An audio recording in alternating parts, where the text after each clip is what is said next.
বন্ধুরা, আজকের রেসিপি বোম্বাই আলুর দম। যে আমি আলুগুলোকে কেটে নিয়েছি বড় বড় করে। আলুগুলো আমি তেলে দিয়ে দিচ্ছি, গরম হয়ে গেছে তেলটা।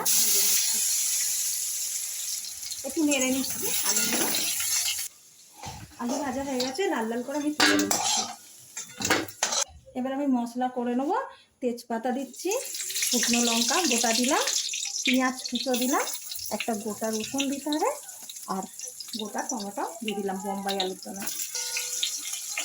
পরিমাণ মতন আদা রসুনের পেস্ট দিয়ে দিচ্ছি। এবার আমি নেড়ে নিচ্ছি। পরিমাণ মতন টক দই একটু দিয়ে দিচ্ছি, লঙ্কার গুঁড়ো, হলুদ গুঁড়ো।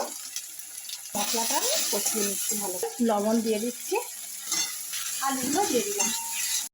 বন্ধুরা, বোম্বাই আলুর দম আমার হয়ে গেছে। ভালো লাগলে বাড়িতে তৈরি করে খাবেন এবং চ্যানেলটা লাইক এবং সাবস্ক্রাইব করে দেবেন।